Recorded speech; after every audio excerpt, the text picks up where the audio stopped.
একটি ছোট্ট গ্রাম, নদীর ধারে। সেখানে বাস করত অনাথ ও দরিদ্র এক কিশোর। নাম তার কিরণ। প্রতিদিন সে ভোরবেলা উঠে চলে যেত গ্রামের বাইরে শ্মশানের পাশে, শুকনো কাঠ কুড়াতে।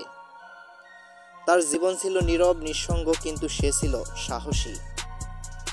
একদিন হালকা কুয়াশা ভরা এক সকালে হঠাৎ কিরণ যখন শ্মশানের ঘাটে কাঠ কুড়াচ্ছিল, তখন সে হঠাৎ দেখতে পেল একজন বৃদ্ধ সন্ন্যাসী কূপে ধুনো জ্বলিয়ে ধ্যানস্থ হয়ে বসে আছেন।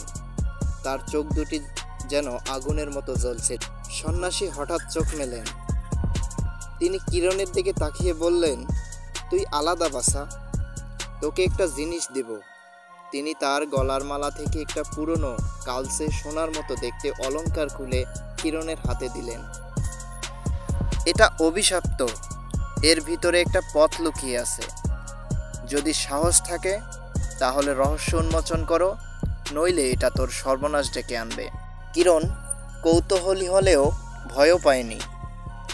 সে অলংকারটি নিয়ে বাড়ি ফিরল, কিন্তু ওই রাত থেকে তার জীবন বদলে গেল।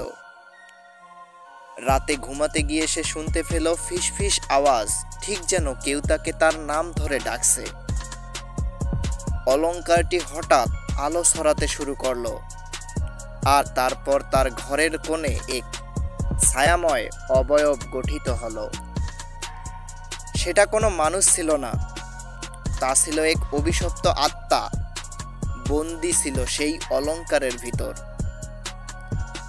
ভূতটি গভীর কণ্ঠে বলল, তুই আমাকে জাগিয়ে দিয়েছিস, এখন তোর ওপর অভিশাপ নেমে আসবে।